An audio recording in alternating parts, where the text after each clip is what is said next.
Hello, Wyatt. Welcome in.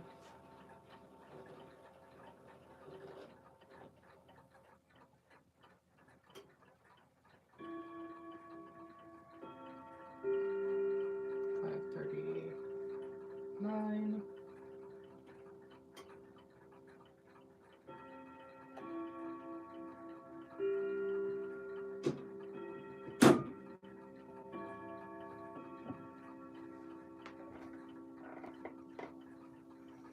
How's it going, Wyatt?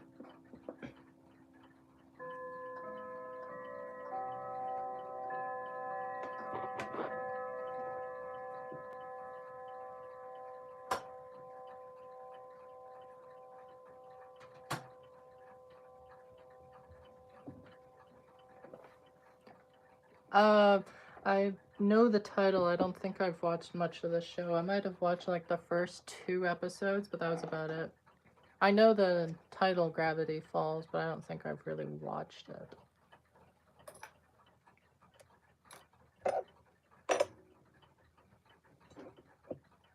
But I hear it's pretty good.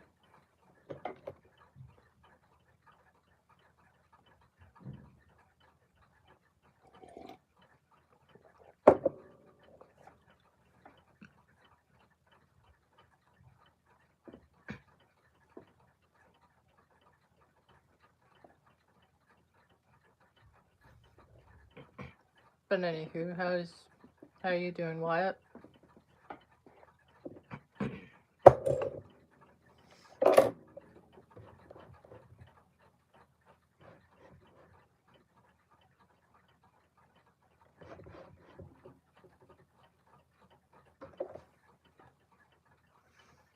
That's good to hear.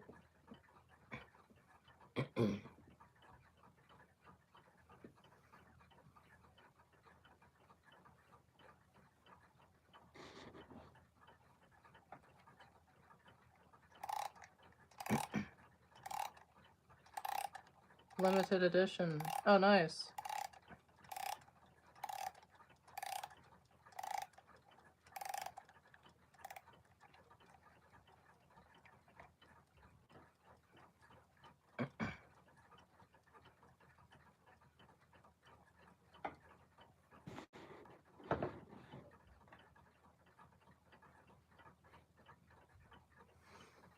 And also, Wyatt, I'm actually pretty excited today because, well,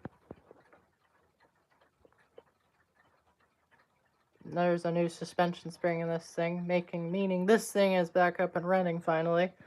I ended up having to scrap a suspension spring out of a beat up Mauta right there, which I'm at this point just using it for parts because the guy who was originally going to buy that Mauta Bim Bam there, no, it's not this Mauta Bim Bam, but the guy who was originally going to buy this Mauta Bim Bam is at this point not great at planning on coming down to get some of the clocks. He was originally going to get this, and he was going to get that Mauta, he was going to get that Seth Thomas there, but yeah, his planning, he's like, I'll be down by July. Meanwhile, it's at the end of July, and it's like, well, where are you coming? Are you coming down or what? So, at this point, I guess he's never coming down, so I just took the suspension spring out of that, and I chucked it into the Mauta grandmother clock, and well, off it went. And hopefully this Tuesday, or someday next week, I will finally get the new charm rods for it, because that's been delayed for like 2 months now. It's falling behind here. But yeah,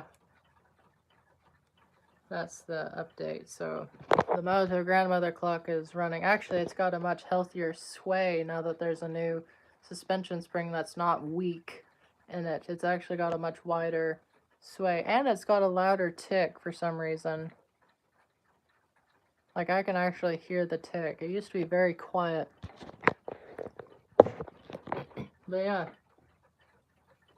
that's the update on that.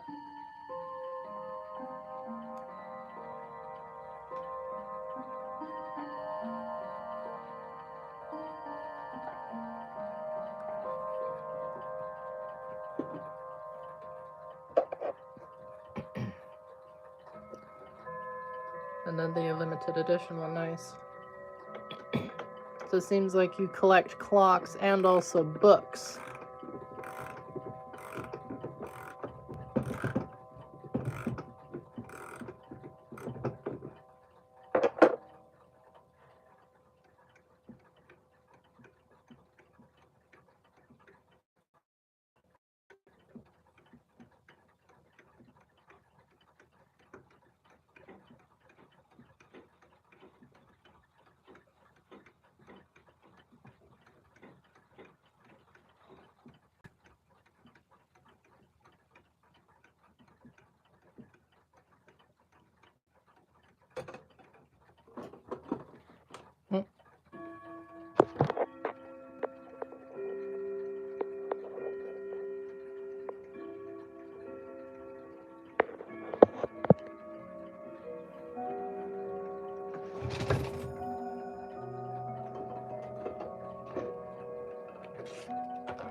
Oh, right.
Oh, welcome in, Arnie.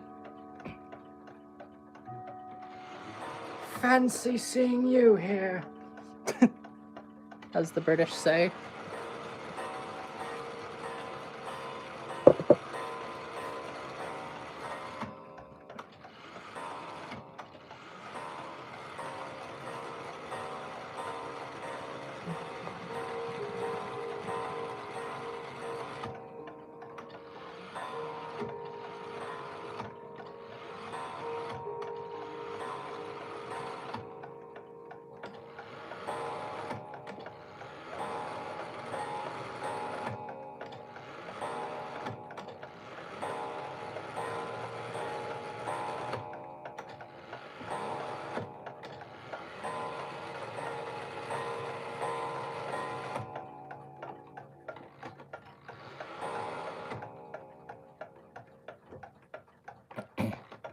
I love that feature of that button that lifts the counter lever up.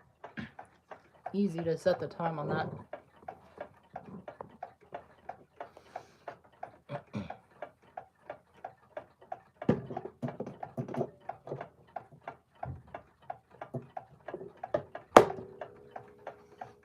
So what did Toy think of the videos? Oh, I actually unfortunately haven't been able to watch them. Mainly because I've been pretty busy. I'm also getting pretty busy in the Roblox developer community because I develop games. I'm a builder. I do terrain. I do buildings. And recently I reached out to this developer who has been looking for builders, and I'm awaiting on a response from them. So been a bit busy. And also, given that I have work shifts and I have clock projects I need to work on, which, by the way, in case you're missed out, there's a new suspension spring in the Mauta here, so that's running again. So yeah, and plus my sister's birthday is in 2 days, so I have to prepare that. So yeah, there's been a bit, so I haven't been able to. I haven't been able to watch them. And plus working out things with my past behavior towards, the clock community, which I'm sure you've seen the community post I made about it. That too. Yeah, there's been a lot the past week. All that's been in a week. This week. Yeah, this week. All that was done this week. That's quite a bit. Yeah, you saw the post. Yeah. Nice. Yeah, it's been quite a bit.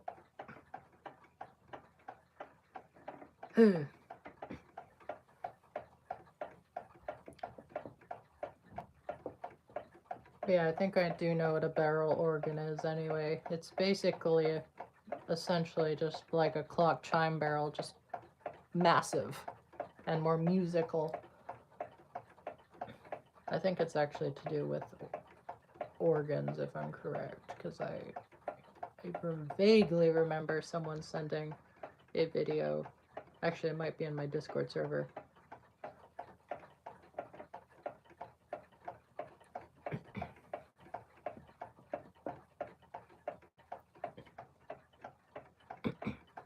But yeah, I'm really happy that the Mauta grandmother clock here is up and running, because I've honestly, given how delayed everything was, finding a suspension spring and rod set for it, which I still need to get the rod set, it honestly made me a bit depressed, because, you know, this thing is really rare, and you know, it was a big disappointment when that original suspension spring snapped and it just sat there unused for like a couple weeks or something like that.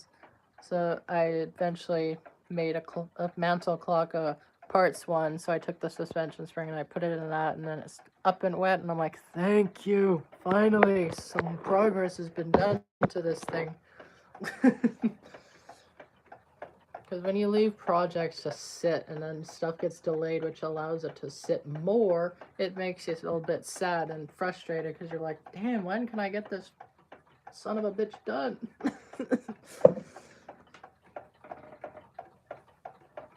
Yeah.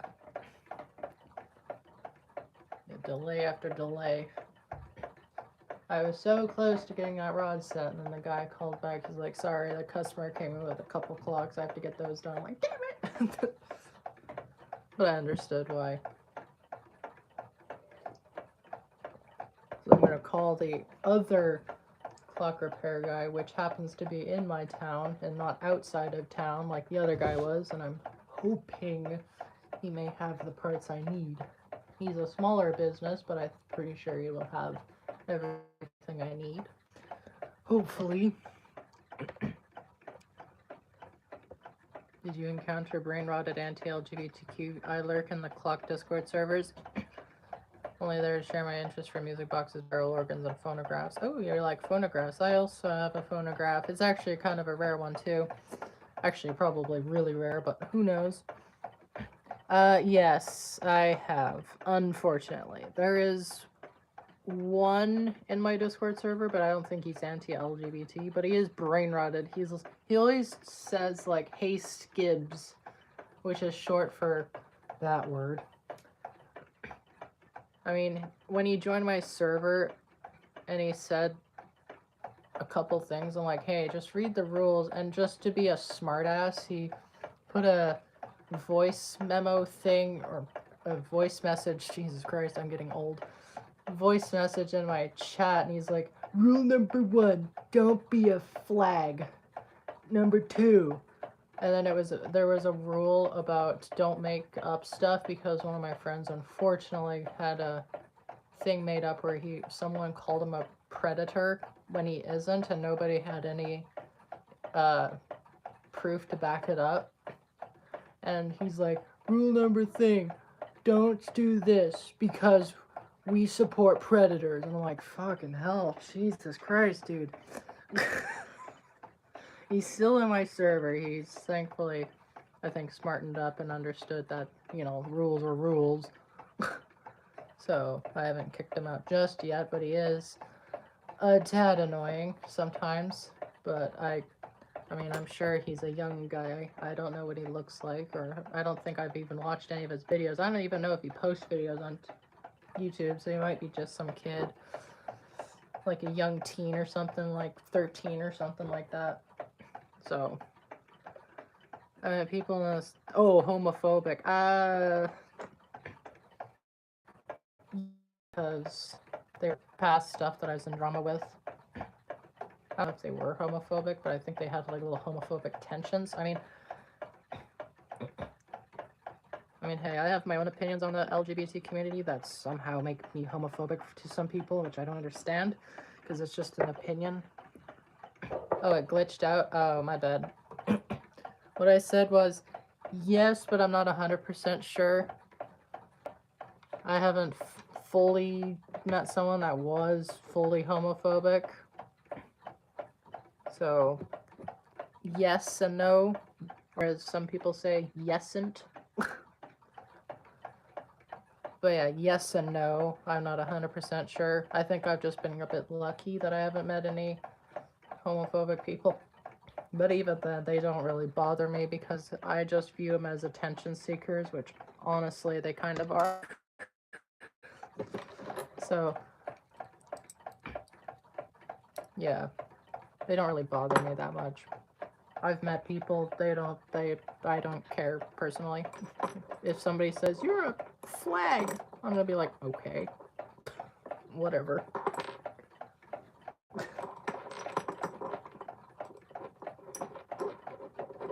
Like it said in the little post, little things like a spoon falling on the floor tend to piss me off more than somebody trying to rage bait me with like homophobic slurs or something like that. But yeah, anyway, moving on to a new topic.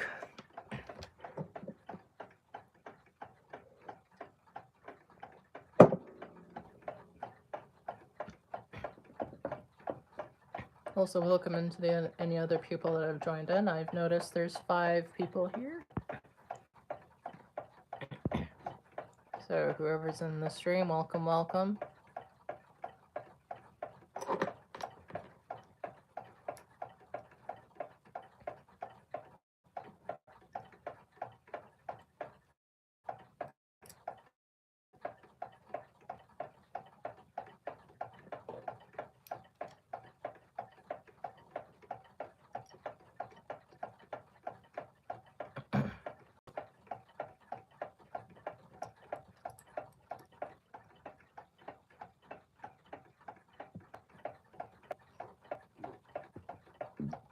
Actually, since Arnie, you're into phonographs, I'm going to show you the one I have. Because I have one. Because of course I do.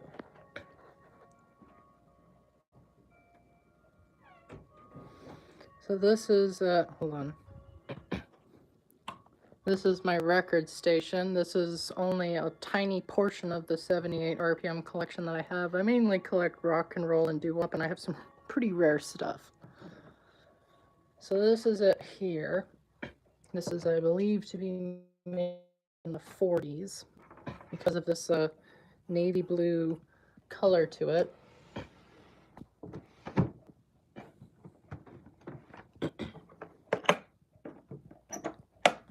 As we open it, here she is. So what we have here is a Stentor Paris.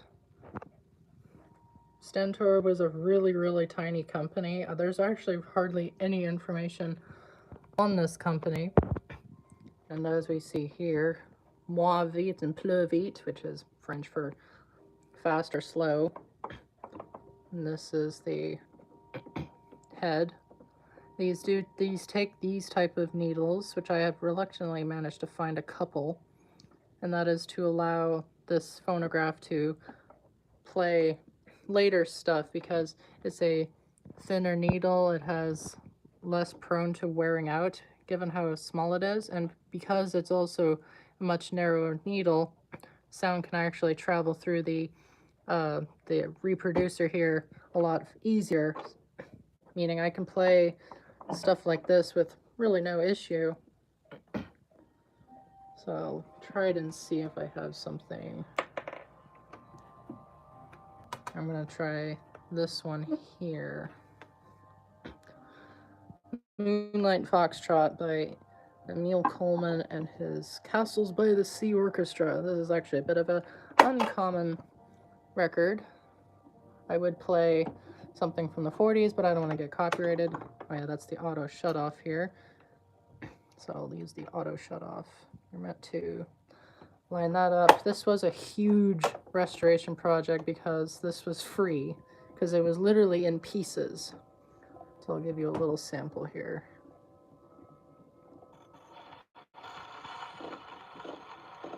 It needs winding. I will put your eyes down here. I've actually sliced my finger on this edge here once. Actually ripped my finger open because I was winding it like this, and then my finger slipped like this and it just ripped my finger open. I actually have pictures of it. It was not fun. I even made a meme about it because it was so funny.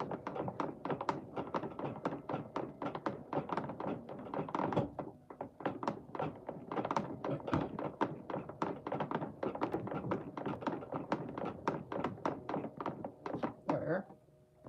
Let me give you a little sample here. Actually, yeah, I'm gonna.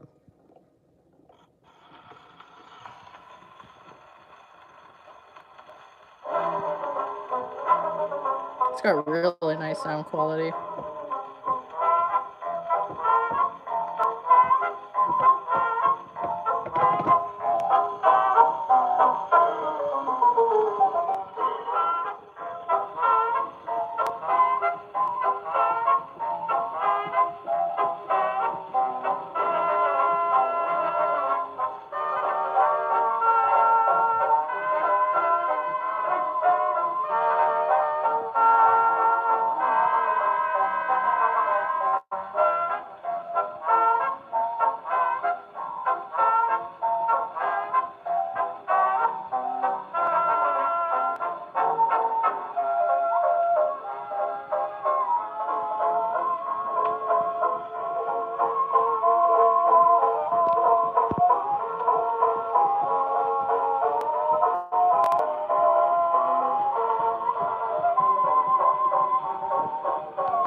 It's shut off early.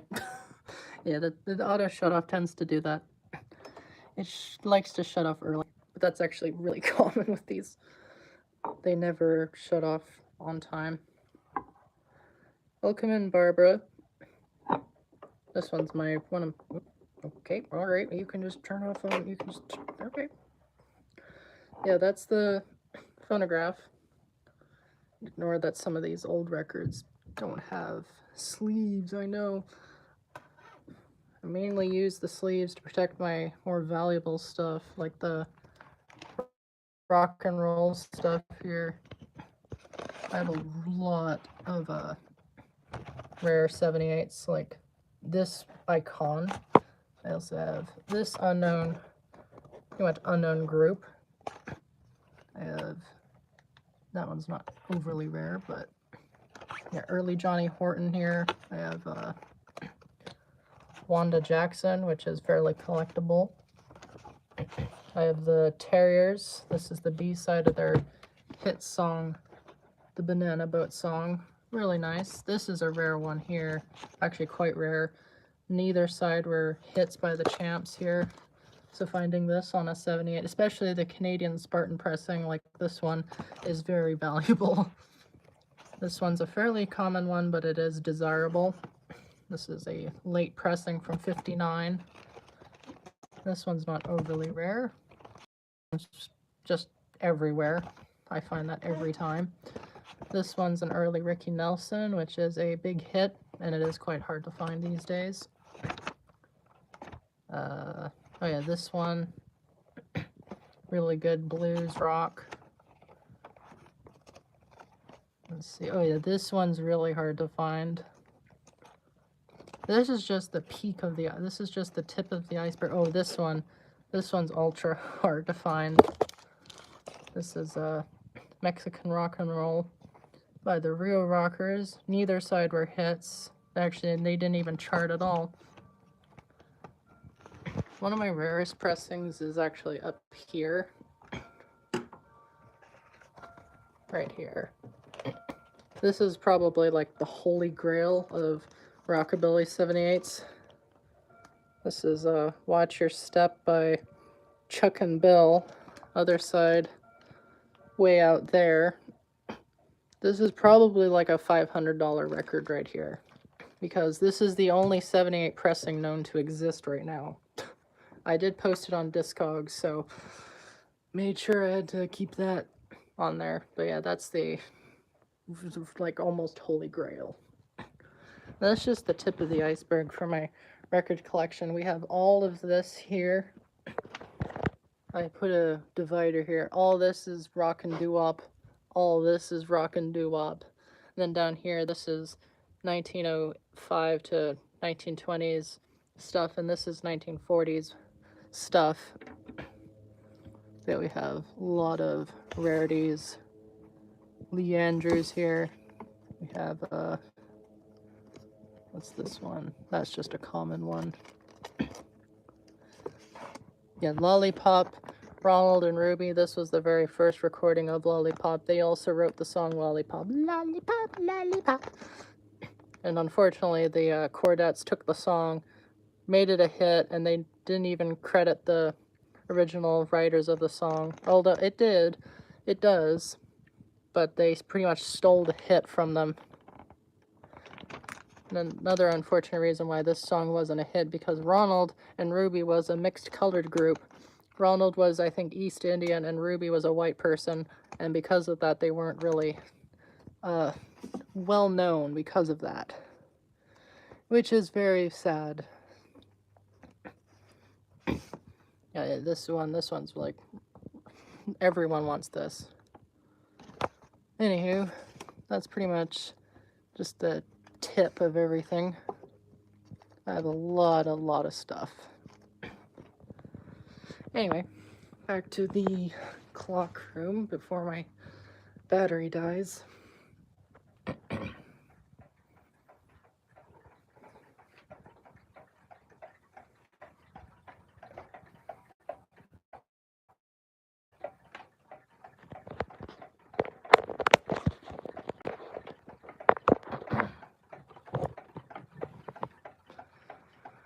Most records from the 20s and 30s always start with instrumentals.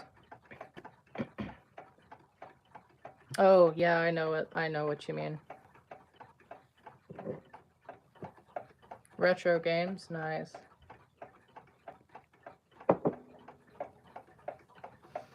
I don't collect games, but I do collect VCRs. Not VCRs, I collect VHSs. Trying to get my hands on some stuff.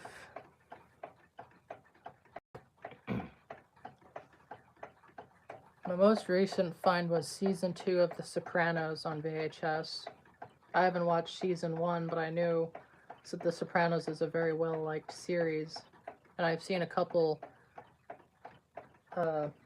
snippets of the show, and I'm actually kind of invested into it, and I'm like, hey, that looks pretty cool.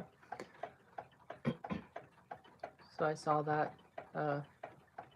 season 2, and I'm like, you know what? I'll watch season 1, and then eventually I'll watch season 2. Or no, I'll watch season 1, and then I'll watch season 2 on the VHS tapes.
I do own, I do oil my clothes. The oil I have is not exactly recommended, but it does get the job done. There are tutorials on how to do it. I don't have a spare movement to really well, I do, but they're broken, so it's not really worth demonstrating. But there are tutorials on how to oil clocks, so I would recommend that up, and hope that helps. You own many consoles, and Sega, Mega Drive, PS1, Nintendo 64. I do have a Nintendo 64. Odyssey 2. I just need to get a Sega Saturn. Nice. I have a Nintendo 64. I have a PlayStation 2. And that's it. I did used to have an Xbox One, but I gave that to an old friend of mine. I don't know if I haven't seen him in a long time, but I gave it to him along with the television. But I used to I grew up with the PS2. It's actually in a bit of an uncommon color now, and that being silver. So you don't typically see silver too often anymore. But I have a lot of PS2 games. I have Crash Bandicoot, Wrath of Cortex, which I just played to death. I still play it. Crash Bandicoot, like the kart racing, kind of like Mario Kart. Then I have Driver 3, which is essentially a GTA knockoff. I have GTA 3, Liberty City Stories, Vice City, and that's actually it for the games. On the Xbox One, I used to play it so much, and that was Forza Motorsport OST. It has such a good soundtrack.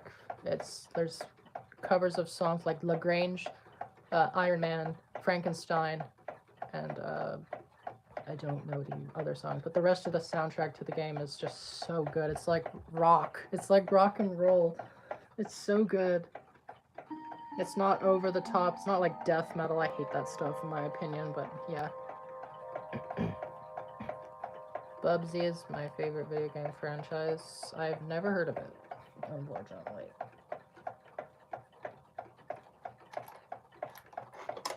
Mainly because I didn't grow up with other consoles other than the Nintendo 64, the PS2, and the Xbox One. That was it.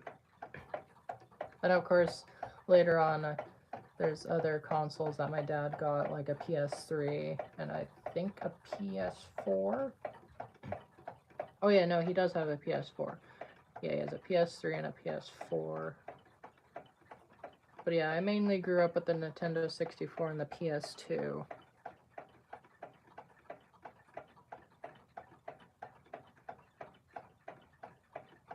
I grew up well.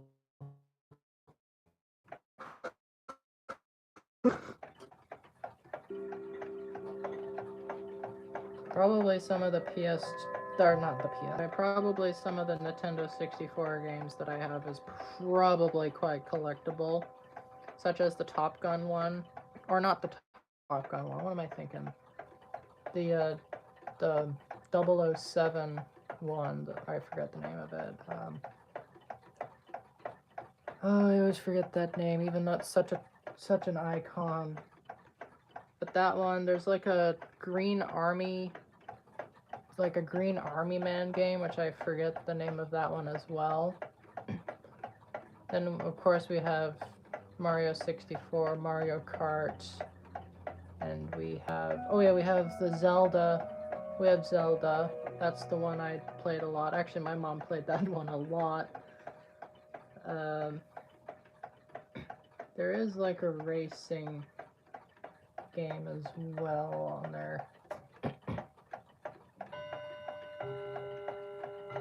Oh, sorry, I'm zoning out. I missed out on some of the chat. Tried taking apart. I tried take apart to a double times. Oh my god, the phrasing. Kind of exploded on. Well, yeah, I don't think you're not supposed to disassemble a movement with the springs wound. That's not a good idea. You're supposed to wind down the springs and then take it apart.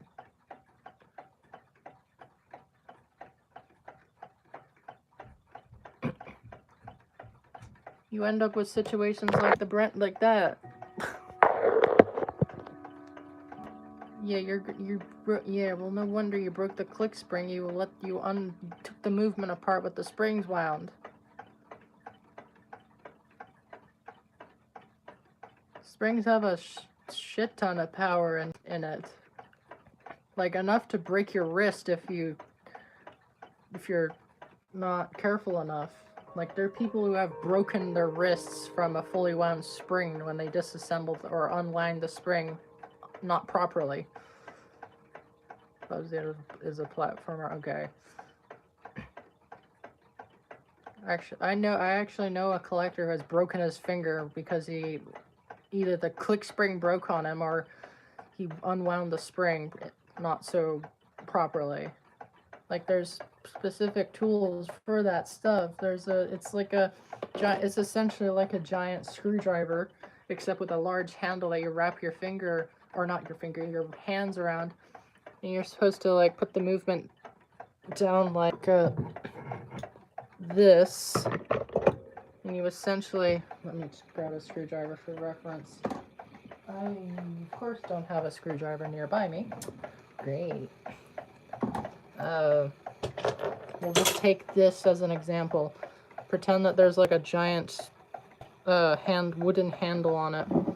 You put the thing on it, you undo the click spring, and then you essentially use that thing and you twist it, and then you let the spring gradually wind down, occasionally letting some of your grip go as it goes to allow the spring to unwind a little faster, and then poof. And depending on how many springs there are in the movement, you repeat that process until there's no tension in the springs, and then you disassemble the movement. It's actually fairly simple. I don't have the tool. I just let my clocks wind down full after 8 days, and then I take it apart because I don't have the proper letdown tool for it.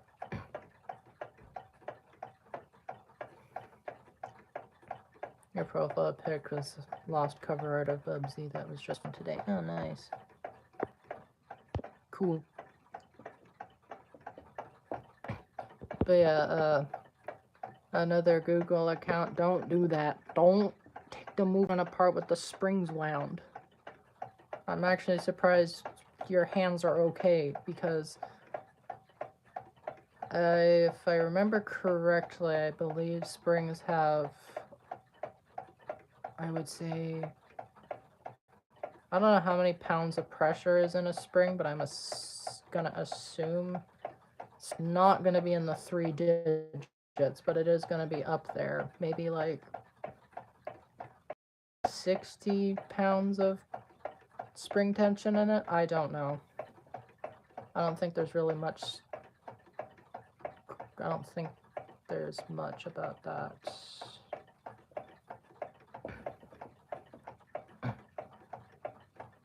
Oh yeah, they can. They don't like explode to pieces, but they can blow the barrel off. But that's about it.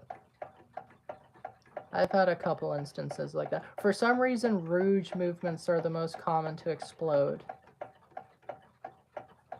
I've never had any luck owning any rouge movements because they have always broke. Like for some reason, I don't know why. Maybe the pins in the center of the winding arbor that wind the spiral are shallow, because every time I've owned one, they don't last a couple plays.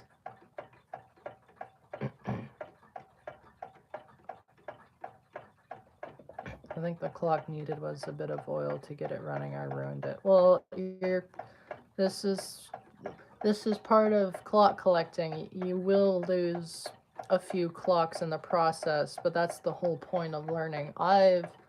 If I kept every single clock I've had in my life, I would probably have at least a little over 100. Maybe not like 120, but if I kept everything, I would probably in total, because right now I have 75, 76 or something like that.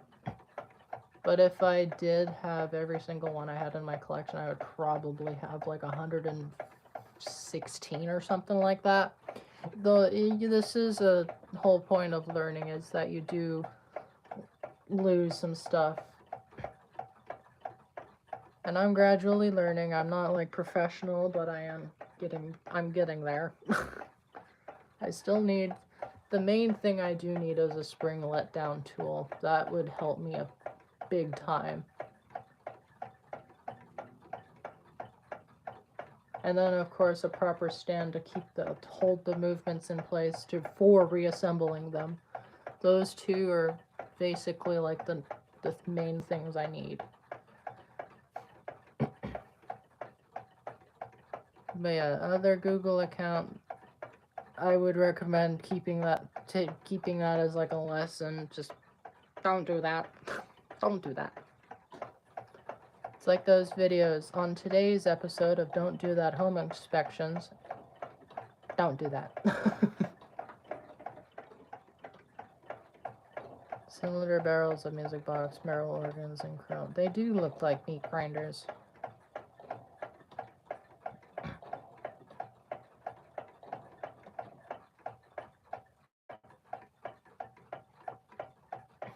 By the way, another thing to add on to that, music box movements can explode to your face. I do, like this one, I don't know how this one has not exploded on me.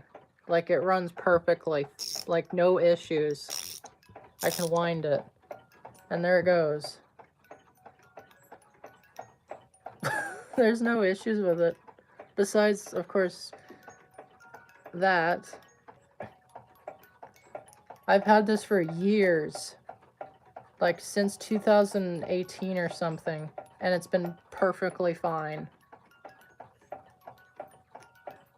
Like,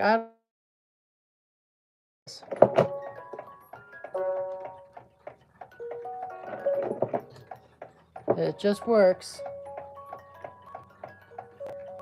Oh yeah, also same with clock barrels. They do look like little meat grinders.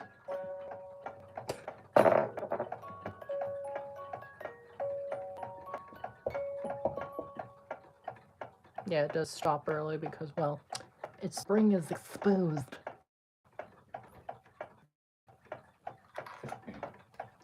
to fix this one music box of mine. It's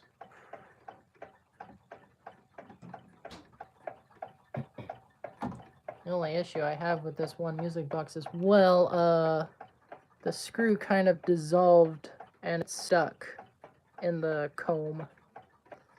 That's the only issue. I can't exactly, well, put it back.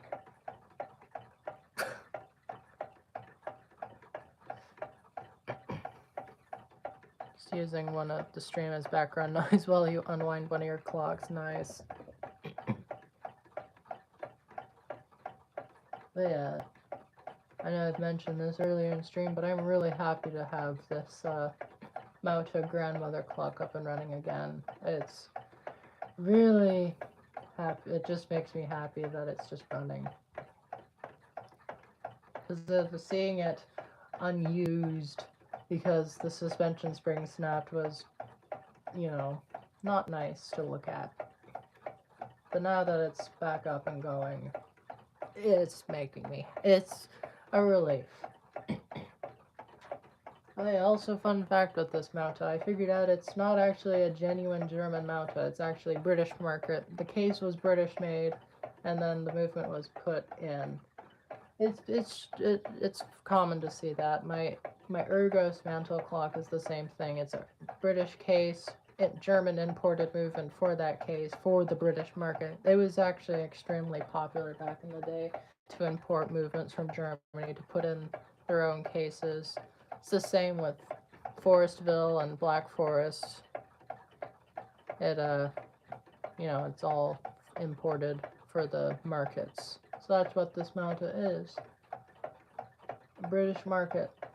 Which honestly, I think makes it more rare because it's pretty unusual. It's pretty interesting. I didn't really know that they did that for the British market. So I think this Mauta makes it even more scarce.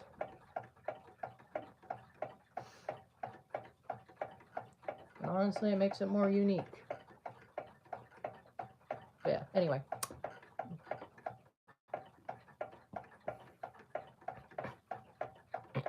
Have you heard any stories where music boxes hurt people? Yes.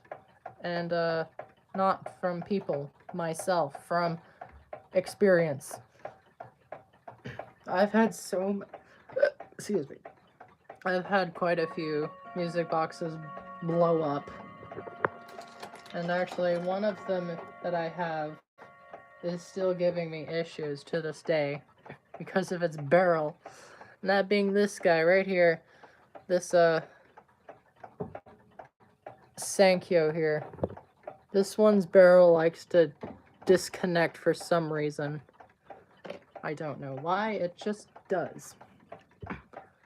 And it still does occasionally. It gives me a jump scare every now and then. I don't know why this one just disconnects on occasions. How does a music box blow up? There's actually multiple reasons for it. Whereas, for example, if you take this screw off, this allows the barrel to disconnect from the spring, which is right there. And if you disconnect it while it's wound, well, it blows up. And another thing is common, it can be the same with clocks, is that the pin in the center of the winding arbor disconnects from the spring, causing the spring to let go. And, yeah, another thing is, like, if stuff doesn't line up, it causes the gears to slip on themselves, which also causes it to break. Then, of course, the worst thing that could happen is the spring itself breaking, which just blows up.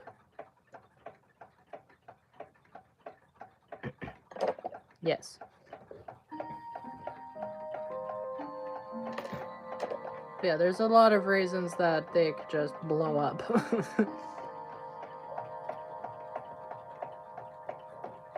It doesn't happen too often, but when a music box goes, it goes. They're not very nice. Same goes with clocks. When the spring lets go, it lets go. Prime example goes to, I think it's this movement here. Yeah. Prime example, this movement. This time spring let go. Look at that gear next to it. It is out of... it's not looking too good. The springs are not very nice. As long as they work, they're nice. But when they go, they're not so nice. So look at that gear right there. That doesn't look too good now, does it? Yeah, when they slip, that is a 340-020, yes. So my camera can just bloody well focus. There it is. Yeah, it's a 340-020. You can see that gear's not looking very nice. Yeah, when a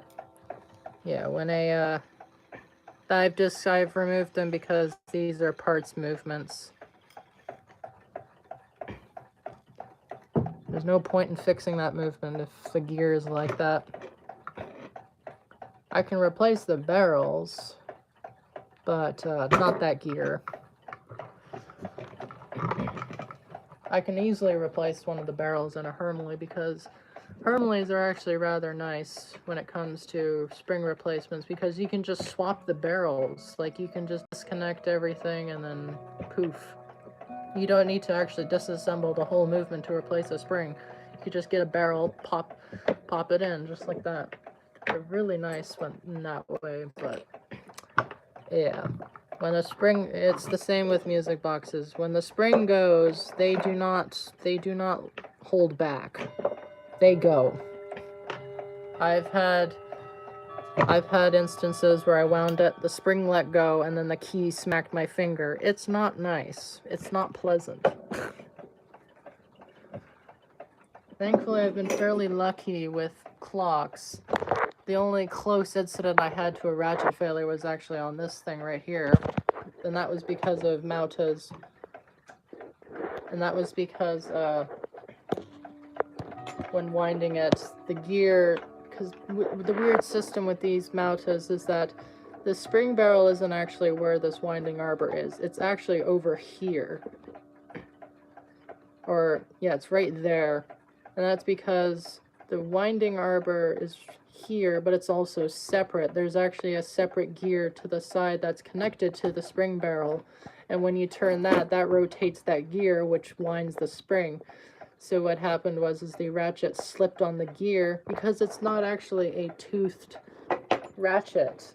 Like, you know how it's like a star wheel? It just uses the gear as essentially as the star wheel. And it can wear out faster, yes. And so what had happened was the click spring got a bit loose, which wasn't very nice on the ratchet. So it slipped on the gear, which I felt the key whipping back at me. But thankfully that was an easy fix. I disconnected it and then I gently adjusted that that click spring so that it can actually rest on the ratchet itself, and it's been fine since. So that was the closest thing to a ratchet failure I've had, but thankfully it did catch itself. It didn't unwind fully, so yeah. Yeah, Gustav Becker's as well. They had that same system as these Mautas. How's the FFR timing, Ave Maria? Easy. The chime selector switch. You know, you just move the lever back and it moves the barrel to another melody. I have it set to Ave Maria right now. Westminster doesn't work on it, on that FFR. It never has worked. I've never had it work. I do have it fixed. It just does not move. It was broken when I got it. It had snapped.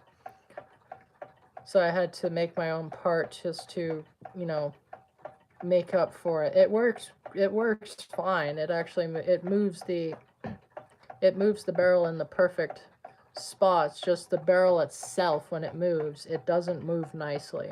It's very stiff. It either locks up mid you know, when you move the lever, or it I can't describe it. How do I describe it? It'll either work or it won't, essentially. I don't know what's causing it. I've adjusted the barrel numerous times. It just refuses to work. It only works when it does work. You didn't read the funny message. Well, chat is moving so quickly and other people are joining, so I can't read everything.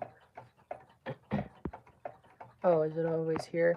I'd always imagine what happens when someone steps on a music box movement when it's running, dancing on the ground. Like the video I sent you. I don't know what that's supposed to mean, but I'm assuming it would feel like stepping on a Lego because, you know, it's not a smooth surface. It's a bunch of parts. It would probably feel like stepping on a Lego, but worse maybe. Because instead of it having like little bumps, it's instead a bunch of little sharp parts. Because, you know, you got the gears here, you got the fly fan here, which won't feel nice. You got the, or unless it's upside down, that would not feel nice either because of this part. And then, of course, you got the bumps on the gear. It would not be nice. It would not be nice.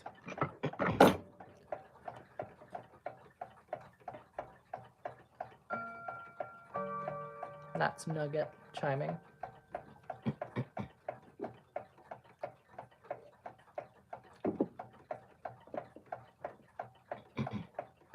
But you know what's worse than stepping on a Lego? Stepping on a charging brick. I've been there. It's not fun.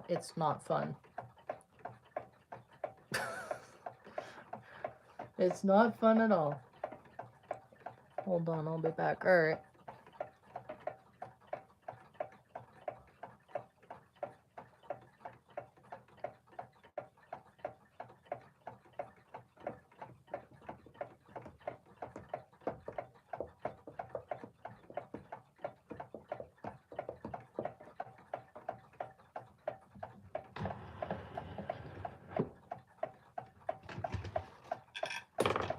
I would rather step on a Lego than step on a charging brick. Those prongs don't go anywhere. Also, is the prongs same as the... yes, it's the same as the USA. Our plugs... Actually, our plugs in Canada, the same. It's your typical, double. See? It's the same.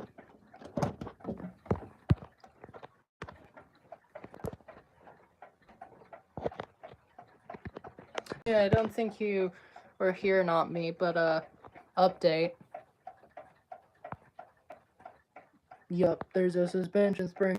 It is back to life. See? New suspension spring. There it is running. Let's just hope this one doesn't snap on me like it did last time. So...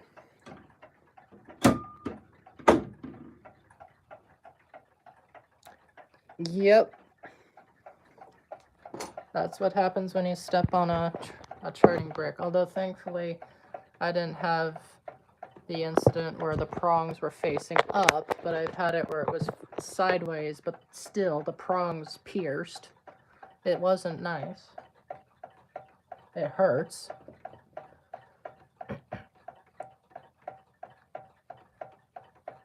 Yeah, I saw that. Australian outlets are actually rather interesting. You can just switch off the outlet. I like that, honestly. It's not always on. You can save power with that, too.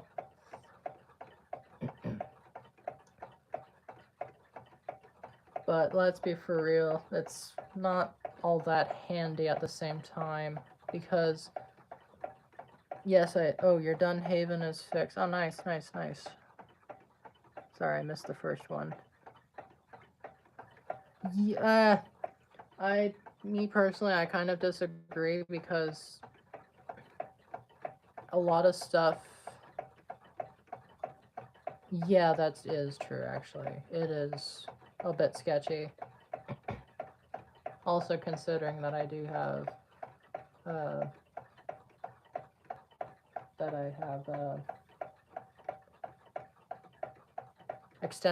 Jesus Christ, this extension cords.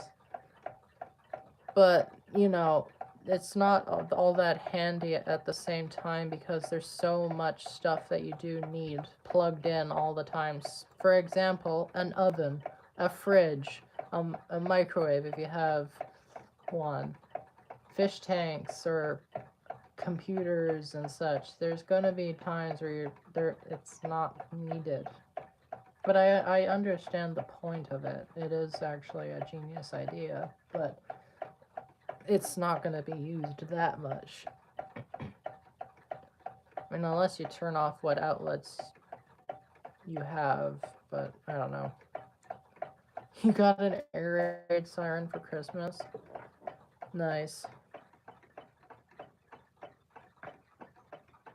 Related to music boxes on Reddit? Oh, okay.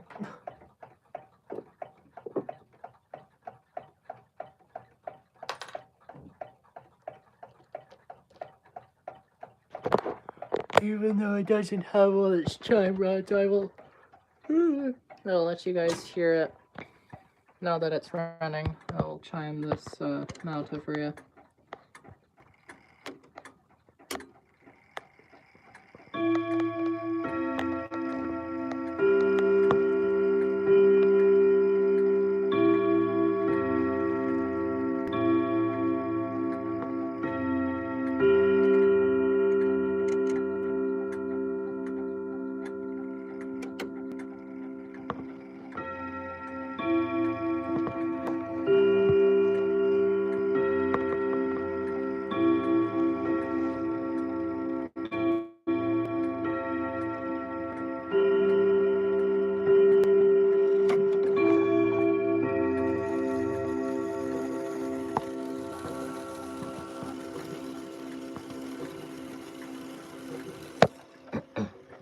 But yeah, this guy's back up and running. It's actually got a much louder tick.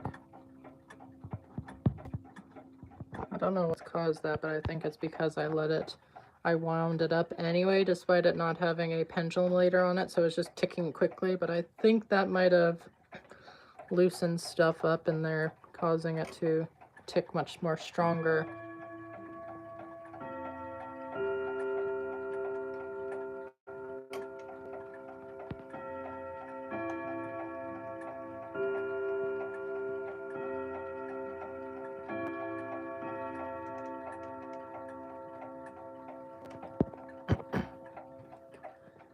You absolutely hate Adelaide clocks. A lot of people dislike Adelaide.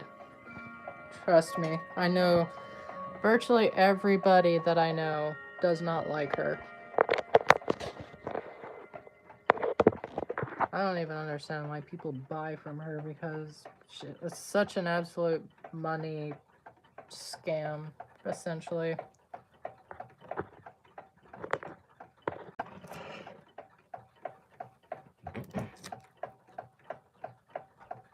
Three-rod Westminster actually sounds good.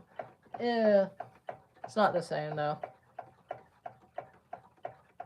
They screwed up a triple chime grandfather clock by painting it white. Oh jeez.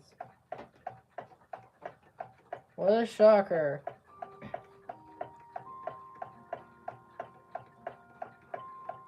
Do people give me... Yes, they do. I have a couple.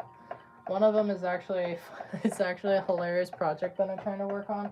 But unfortunately, a piece of it is broken, so it's unfortunately delayed. Actually, you know what? I'm gonna bring it out because it's a funny and hilarious project. And it's also... It's a Crosley's a record player. It's a suitcase record player. It's a iconic record player that people shite on. I have a Crosley, and well, I've never had issues with it. I've done the tracking for it, so I used to excuse me, on my record channel before it got deleted or terminated, I should say, by YouTube for copyright reasons. I did a video on the video, and I did a video on the Crosley, which kind of blew up. It got at least 1,000 views, but I did all the tracking force, I did everything else, and No, it was fine. The myths of it being like 8 grams is ridiculous because the Crosley I have weighs actually less than 4 grams. It doesn't even have the proper tracking force. It's too light, which is actually better. And I even have another suitcase player. I actually have 4 suitcase players. But anyway, I'll grab the project that I'm working on with the Crosley.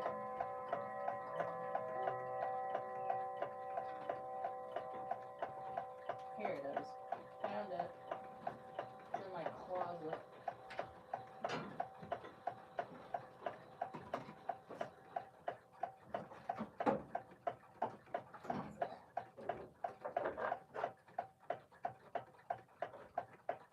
Here she is.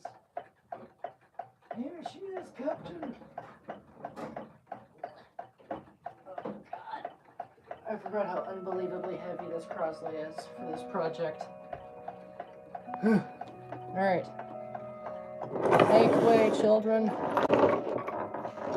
Uh-oh, I can feel a headache coming off. Probably too much coffee today. I give you my project.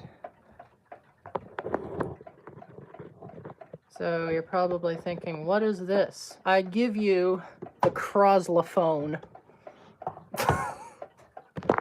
This is what I call a Croslaphone. It's very dusty because it's been sitting in my closet.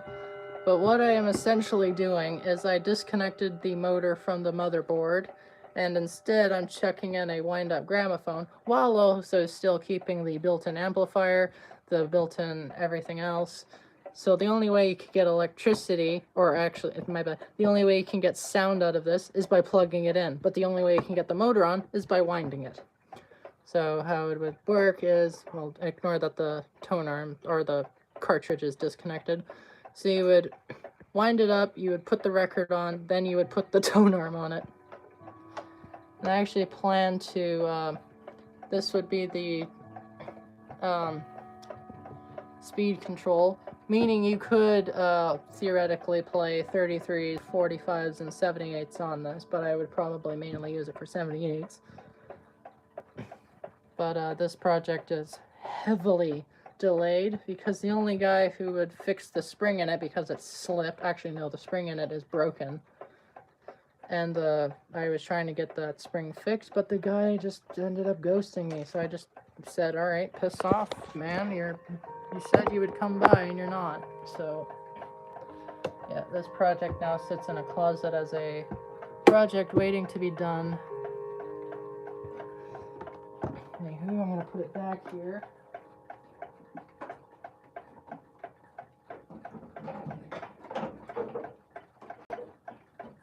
Now my other suitcase player that I have is actually a bit of an interesting one.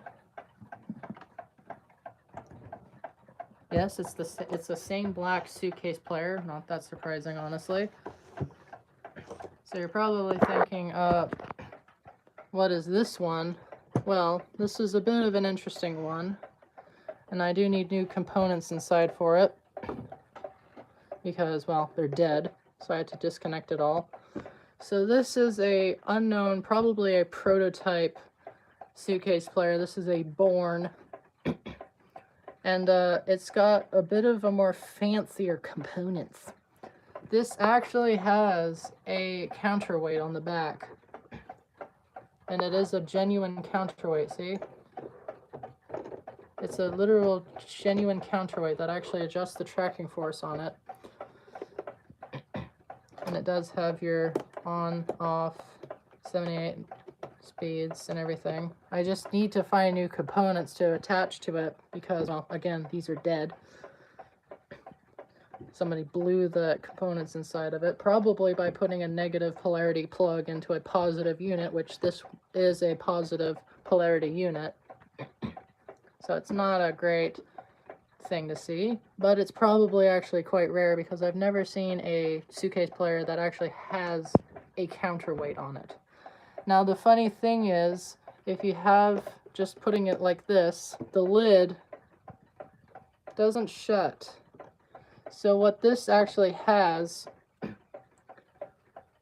So what this actually has is it actually locks around the spindle, because it actually goes much beyond like this. So it actually clicks into place like this. You just heard a little click in there. And to disconnect it, there's a little click mechanism in there that locks it. And then you can actually shut it. It's funny. But yeah, I don't think they really made many of these because I've never found... There's actually not even a model number on it. So if I spin it to the back, there's no model number anywhere on it. I've disconnected everything because the components inside are dead again. But there isn't a model number on it. This is unmarked. But it does have the pass sticker on it, so I think they may have made a couple. That's why I'm thinking it could be a prototype of something they were going to release, but they never ended up releasing. Or if they did release it, they only released a couple. So it's probably a fairly unique unit. I'm still working on maybe getting that fixed. I still need to find another Crosley to sacrifice. But the main, sorry for rambling too much on these units, but the main one I have is actually a rather good unit. And that being this Proscan PTT105BT, which is from 2023. And it's actually a rather good little unit. It actually has good punchy speakers in it. And it's got some clever stuff. Mother Lola, no saxophone playing around here. Very good sound quality on this for a cheap unit. Yes, I can chime the Chester. AKA, it's now nicknamed Windows 10 because the window. So I will chime the Jungans. No, I'm just kidding. It's not called that. I'm just being funny. Was Born also shited on? Well, they're basically all the same cheap suitcase players. There's so many names for them. But anyway, this will be 7.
And there you go.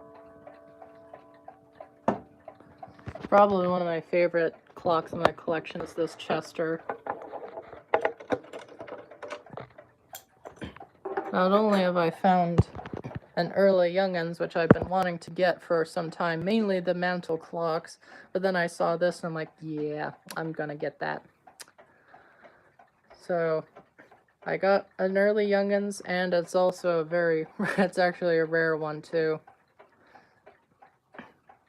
You only got a clock from Adelaide Clocks because me and the people who bought it for me didn't know about the bad stuff. Yeah, it is unfortunate, but they didn't know, so I can't say anything much about that. Scarlett Larson finally gone. From what it looks, yes. God, I hope so. I hope they're gone. I would be very disappointed if they're not. What's wrong with Adelaide clocks? I think 07 here has missed out on some posts of mine as well. So essentially what they do is they restore clocks and sell them for unfair prices. The best example I can give is Matilda's father from the movie Matilda. He buys cars, fixes them, and then sells them for unfair prices. So what Adelaide does, especially with adamantine clocks, is instead of restoring the cases, they spray paint them. And with brass, those gold bezels like this, or any brass trims, like the feet and everything, they just spray paint. They don't bother restore the actual metal. Like, they don't clean it, they don't polish it, they just spray paint it. Like, just fake gold, fake brass look to it. And they don't honestly fix the movements in them. Because a lot of those adamantine, especially the adamantine clocks, the movements are just dirty. They're not restored, they're not serviced, and they sell them for like $300. Again, restored. Some of the other stuff, like Art Deco clocks with like a nice wood grain to it, they do a nice job with it. But again, with the bezels, this chrome trim, they would just spray paint it silver. They don't bother doing the bare minimum on some of the stuff. They do nice jobs on wood cases and everything, but they just don't seem to care when they restore the stuff that they have. They just don't seem to care.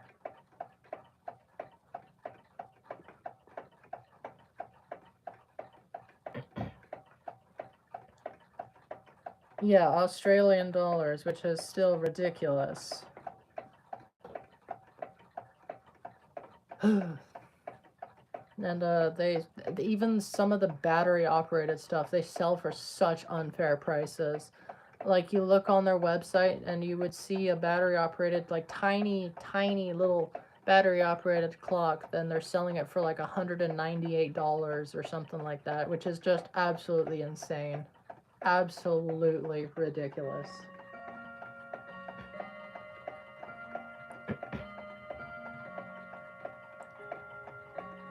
That's not that far off for Canadian.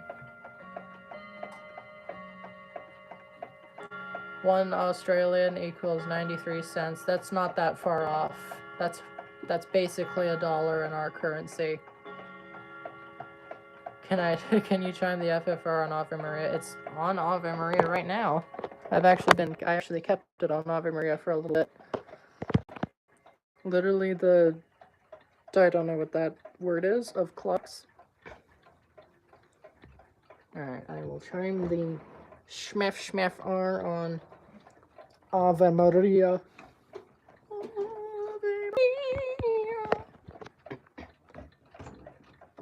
Alright, opening the kitchen cabinet.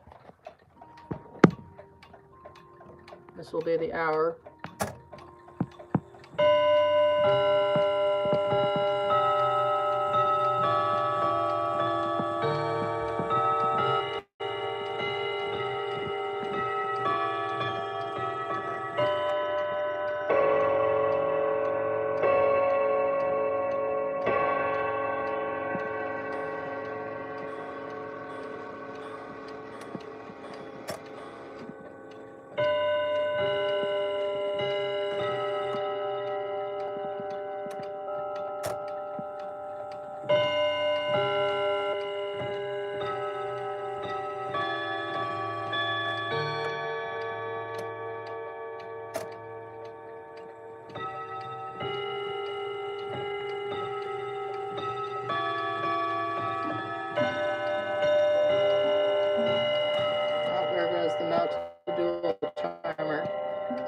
essentially now 7 o'clock, so I will put that back to the hour.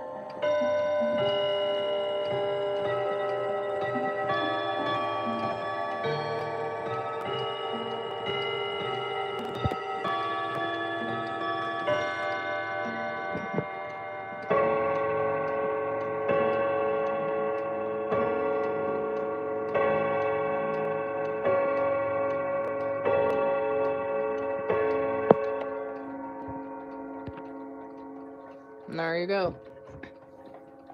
The FF4 on. Alright, see you later, 07. Oh, there goes the Chester.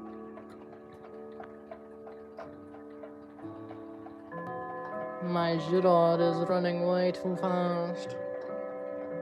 And so is this guy. The fake Giroud.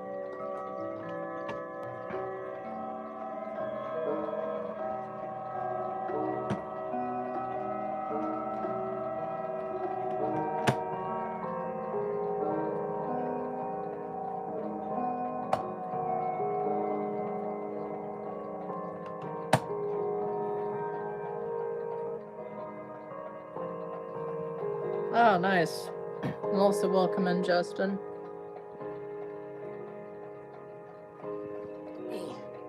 These guys running too slow. Nugget, what's wrong with you?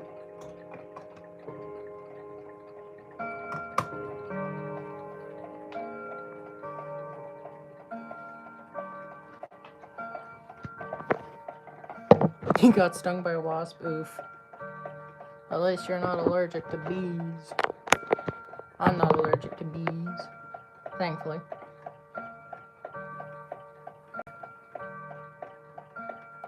Nah, Nugget's chiming 13 now. Been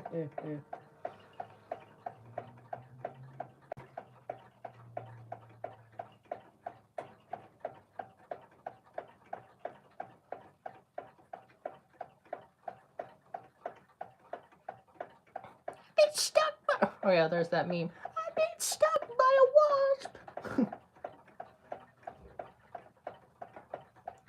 14? 14? Oh. Message retracted. He mistyped. Well, imagine typing 14. Could it be me? 13. It's Haunted Nugget.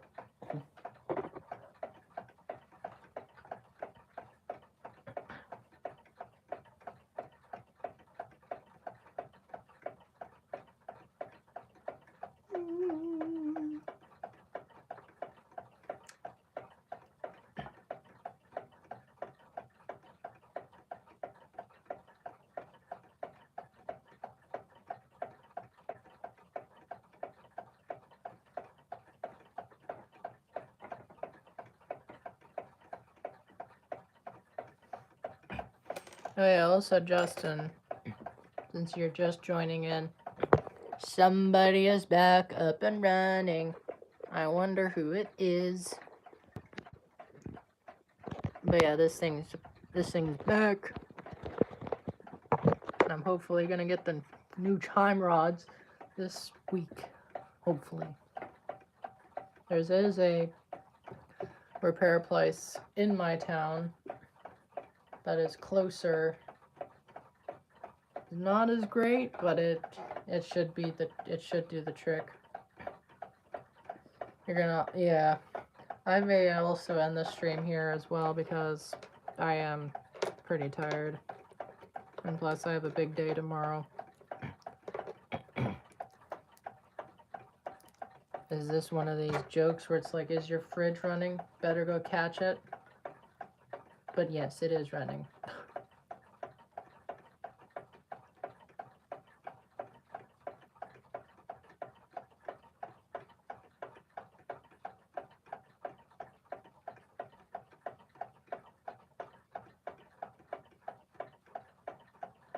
Yep, called it. I knew it was going to be one of those jokes. Called it.